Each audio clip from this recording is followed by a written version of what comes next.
Varias obras de infraestructura se están realizando últimamente en Paraguay, como la construcción del viaducto en las intersecciones de Santa Teresa y Madame Lynch de Asunción, con una inversión de 26.000 millones de guaraníes, monto financiado por el Ministerio de Obras Públicas y Comunicaciones. El mismo contará con 2 calzadas de una longitud de 400 metros y culminaría a mediados del 2014. Por otro lado, numerosos obreros trabajan en la construcción de la primera etapa de la costanera de Asunción, que terminaría en mayo de este año. Esta obra, llevada a cabo por el MOPC, tiene una extensión de 3,8 kilómetros entre General Santos y el puerto de Asunción. Y que hacía falta la costanera, sabemos hace mucho tiempo, porque es un sueño eterno que teníamos que parecía que no iba a llegar nunca, María Luisa. Sí, decía hace muchos años cuando entrevistaba a Jorge Rubiani que el ciudadano asunceno vivía de espaldas a la ciudad. Esta es una oportunidad para que nos reconciliemos con nuestra bahía y nuestro río. Pero, ¿cómo nos va a beneficiar estas obras de infraestructura? ¿Hace lo suficiente el Estado y acompaña el esfuerzo de algunos empresarios, inversionistas o emprendedores, como prefieren llamarse? Justamente la mano de obra que viene en gran medida de Asunción, los que trabajan en Asunción o los que van de Asunción, pero la mayoría de la mano de obra que está en Asunción viene de las ciudades metropolitanas de Capiatá, de Areguá, de Luque. Una persona que vive en Capiatá por lo general demora 1 hora y media a 2 horas en entrar a Asunción, y la misma cantidad de tiempo para salir de Asunción. Son 4 horas que se está invirtiendo casi a diario. Y veamos qué consulta tiene Evangelina Abogado, periodista del diario La Nación, para nuestros invitados de hoy. Buenas noches. Para el señor Ángel Aguilera, siguiendo la línea de los conductores, ¿qué hace el sector público para acompañar los emprendimientos del sector privado? En este caso, por ejemplo, el World Trade Center, que tiene varios proyectos que está desarrollando. Sin embargo, el tema de los caminos, el aeropuerto, ¿cómo se acompaña desde el sector público los emprendimientos privados? Bueno, muy buenas noches primero a todos. Realmente existe todavía un trabajo grande por hacer en la parte de infraestructura, ¿sí? Se está trabajando en un Plan Nacional de Transporte. Nosotros, a través de Rediex, en la Mesa de Exportaciones y Logística, estamos trabajando y acompañando en un Plan Nacional de Logística, trabajando con empresas del sector privado, con referentes del sector privado en la parte de lo que es puertos, de lo que es aeropuertos, y tratamos de acompañar en todo el sentido de las proyecciones que hoy tenemos para el crecimiento de ese sector. Infraestructura es un tema que necesita una gran cantidad de inversión, eso lo sabemos todos, ¿sí? Tenemos que ir armando el marco legal apropiado para poder traer mayores inversiones. Con el World Trade Center específicamente, nosotros en realidad yo creo que vamos a empezar a trabajar cuando ellos estén trabajando como organización, ¿verdad? Yo creo que él nos va a aportar muchísimo toda esa red de contactos que ellos tienen a nivel mundial, y vamos a tener un arduo trabajo en ese sentido. Yo creo que desde el sector público hoy nos estamos preparando con estos proyectos que estamos desarrollando, con estos planes que estamos desarrollando para poder recibir las inversiones grandes y poder invertir. El gobierno que viene va a tener una gran tarea en ese sentido, de desarrollar toda la parte de infraestructura para preparar el país para los otros tipos de empresas que van a venir de otros diferentes sectores. Es decir, estamos en un trabajo de preparar la casa para recibir mayor cantidad de empresas. Yo creo que estamos por un buen camino. Hay mucho todavía por hacer, pero estamos por un buen camino. La ley de APPs es una cosa muy importante, fundamental, que yo creo que está también bien encaminada, y deberíamos de poder tener a finales de este año ya esa ley. Y a partir de ahí, un gran trabajo todavía por hacer, que ver cuáles van a ser las obras prioritarias del próximo gobierno, en cuál van ellos a poner énfasis. Sabemos que el tema de hidrovía es algo que urge para poder solucionar. El tema de conectividad a través de los aeropuertos es algo importante, y las rutas, ¿verdad?, para poder nosotros seguir. Hoy la parte de ferrocarril también tenemos que tratar de ver cómo se va a seguir desarrollando ese proyecto, que es muy importante, pero habrá prioridades y lo más importante en este momento yo creo que es lograr ese marco legal que nos permita a nosotros como gobierno, como país, poder traer las inversiones de afuera que nos ayuden a crecer en la parte de infraestructura. Hablando justamente del marco legal, la doctora Ana Sáenz hoy no nos está acompañando, está en un viaje de trabajo, así es que Ana Sáenz ya es parte de este equipo de trabajo que es la responsable de lo que tiene que ver con el marco jurídico. Antes de ir a Alfredo, le pregunto al señor González Acosta también, estamos en puertas de elecciones. ¿Cómo ven los inversores, cómo ven los empresarios cada elecciones? Considerando de que es natural que en este país cuando hay elecciones se cambia todo, a veces se cambian todas las autoridades, no siempre quedan las personas, los decisores de poder. ¿Afecta eso las inversiones? ¿Les preocupa a ustedes qué pueda pasar después de las elecciones? Sin duda, es fundamental. La tarea política incide fuertemente en la actividad económica y social de un país, ¿verdad? Yo diría que más allá de lo que yo veo hoy, me gustaría hablar de lo que yo querría ver.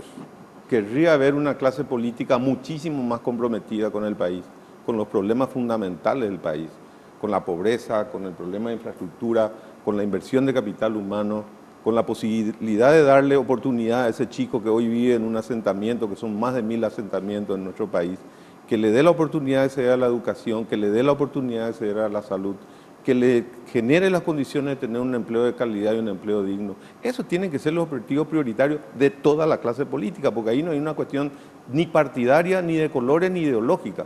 Está nuestra gente de por medio, está José, María, la gente que hoy necesita de su clase política. Y no digo esto solamente por una cuestión política, digo por una cuestión social.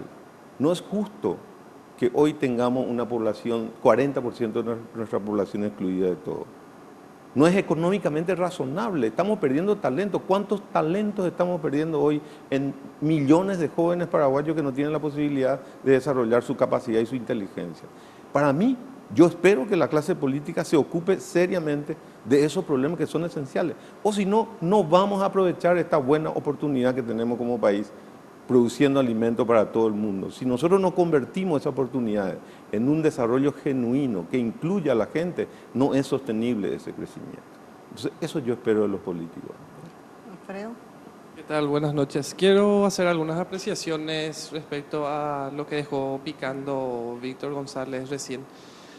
En estos días estuvimos analizando el crecimiento del Producto Interno Bruto paraguayo y nos dimos cuenta que crecimos a una tasa de 4,6%, que es una tasa razonablemente alta, una de las mayores de la región. Sin embargo, ese crecimiento de la macroeconomía no se siente en la extrema pobreza. En el 2010, por ejemplo, llegamos a un crecimiento de casi 15%. La pobreza extrema no se redujo absolutamente nada. Y lo que decía Víctor es capital humano. El crecimiento del PIB no llega a esa gente porque esa gente no está preparada, ¿verdad? Necesita la ayuda del gobierno, necesita que se le estimule, necesita que se le dé la mano para que ellos puedan aprovechar estas oportunidades que se están abriendo. Así, por ejemplo, ves que si te pones a analizar en el tema de los pobres, sí hubo un repunte bastante interesante. De hecho, el Banco Mundial arrojó en esta semana un dato de que 460.000 personas salieron de la pobreza en 5 años, ¿verdad? Porque tenían una base de dónde agarrarse y aprovecharon ese crecimiento económico. Sin embargo, hay gente que no puede, se le tiene que ayudar. Y ahí me parece que la educación no hay otra salida. Por suerte, el año pasado aprobaron el Fondo de Excelencia en la Educación, que para mí es un paso fantástico que no teníamos antes. Con impulso del sector privado también, y fue una jugada acertada también de los políticos, por suerte, ¿verdad? Yo espero que en 2 o 3 años podamos ver los resultados de esto y que la gente sea incluida, ¿verdad? Eso por un lado. Y por otro lado, les quiero consultar al arquitecto González Acosta. El gobierno tiene serios problemas de presupuesto público, o sea, el dinero no alcanza. Así nomás. Es difícil hacer muchas obras de infraestructura porque no hay dinero. Estuvo mencionando el licenciado Aguilera que en la ley de alianza público-privada sería una buena alternativa. ¿Qué usted piensa sobre ese tema? Muy buena pregunta, Alfredo. Yo creo que no hay absolutamente ningún otro camino. Esto hicieron gobiernos socialistas del Uruguay, de Chile, de Ecuador, gobiernos como la Dilma Rousseff hoy en Brasil, 60.000 millones de dólares en inversión del sector público en manos del sector privado. No tenemos otra alternativa. Más aún en Paraguay, donde infelizmente tenemos una carga tributaria muy baja que genera muy pocos recursos al Estado. El Estado no tiene la menor posibilidad de invertir por lo menos 2.000 millones de dólares por año en infraestructura, que es lo que hay que invertir en los próximos 5 años para ser competitivo, para permitirle a nuestros pequeños productores que puedan traer sus productos a los centros de producción, para permitir a la producción paraguaya salir a todo tiempo por el río o por la ruta, o para permitir un sistema de ferroviario que el Paraguay necesita. El Paraguay, como país mediterráneo que es, necesita desarrollar una capacidad de infraestructura, incluso desde el punto de vista de la soberanía. Demasiado tiempo ya hemos pasado, producto del corsé, de la presión que tenemos de nuestros grandes vecinos, que tienen que podrirse tomate en los puertos de salida, o locote, o banana. No podemos seguir así. Tenemos que repensar, tenemos que crear las condiciones para que geopolíticamente seamos un país más sólido, más respetado. Y yo creo que la infraestructura puede ser un elemento esencial. Si nosotros generamos un sistema de infraestructura útil para nuestros grandes vecinos, va a ser la manera en que vamos a tener alguna incidencia sobre ellos. Se habló en este programa de la necesidad de un ferrocarril para las cargas, para las personas. Sabemos que en el país hay energía eléctrica suficiente. Y cada vez que una línea aérea anuncia que viene al país, se lo recibe con bombos y platillos, bomberos, está en la tapa de los diarios, y es una línea aérea la que está llegando. O sea, no estamos hablando de una empresa que viene a instalarse, es solamente una conectividad más que se permite. O sea, estamos mal en esos aspectos. O sea, ¿qué es lo que hace que no tengamos una línea aérea propia? Por ejemplo, yo sé que al señor González Acosta le interesa porque cada tanto lo vemos dando declaraciones sobre eso. Es tan difícil que Paraguay pueda tener una línea aérea que le permita tener conectividad, que le permita tener una bandera en otros aeropuertos y no estar usando una línea aérea que dice que es paraguaya a la mitad, pero sabemos que es totalmente brasileña. Perdón, quiero completar la respuesta siguiendo tu pregunta. Nosotros, el Estado paraguayo no tiene más de 200 millones de dólares o 300 millones de dólares genuinamente fuera de préstamo para invertir en obras públicas. Y nosotros necesitamos invertir 2.000 millones. O sea, por eso es que es fundamental apelar al sector privado para esto. Y más aún, ese dinero que tiene, ese poco dinero que tiene el Estado paraguayo, tiene que invertir en la gente, tiene que invertir en salud, tiene que invertir en educación, tiene que invertir en seguridad. Y dejar que el desarrollo de infraestructura apelar a la inversión privada, porque entonces ni siquiera tiene que correr riesgo. Paraguay perfectamente, por su posición geoestratégica, geográficamente estratégica, puede ser un gran hub, un gran centro de servicio, de transporte de carga, de transporte de pasajeros. Pero para eso tenemos que hacer la tarea. Por eso tenemos que tener un aeropuerto de la más moderna de la región. Tenemos el peor aeropuerto de la región. Nuestro aeropuerto parece más una terminal de ómnibus.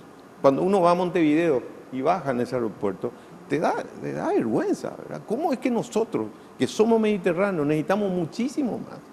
Hace rato debiéramos poner toda nuestra ficha en hacer un sistema de ferrocarriles que une el Atlántico con el Pacífico.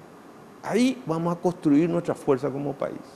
Ahí vamos a asegurarnos desarrollar nuestro país. Y ahí vamos a asegurar entonces generar empleo y construir esa vida digna que todos los habitantes de nuestro país tienen derecho a tener. Hay muchos temas que están siendo planteados por nuestros invitados y también por nuestros panelistas. Ha dicho, por ejemplo, Ángel Aguilera, que la hidrovía es necesaria. Eso implica pensar en los efectos ambientales que puede traer ese tipo de obra de infraestructura. También habló nuestro invitado González Acosta de ser productores de alimentos y luego mencionó ser un país que ofrece servicios. Sabemos qué tipo de país queremos. Queremos un país que sea agroganadero, queremos un país que sea un país que ofrece servicios, un país de servicios, o queremos un paraíso fiscal. ¿Qué es lo que realmente queremos? Todos estos temas vamos a plantearlo luego de conocer qué está opinando la gente a través de las redes sociales. El señor Jimmy Sánchez comparte la opinión de ambos invitados, ya que se necesita mejorar la infraestructura del país. Esto generará fuentes de trabajo y aumentará las facilidades de movilidad de la población. Se necesitan construir nuevas rutas y ensanchar las ya existentes, construir aeropuertos y dragar los ríos para acompañar el crecimiento de la economía. Y acá surge una pregunta para el señor Víctor González. ¿Cuál es el objetivo que usted tiene con el World Trade Center en el Paraguay? ¿Por qué nuestro país? ¿Cuáles son las principales dificultades? Bien, son consultas que llegan y que ya estaremos respondiendo luego de un brevísimo corte.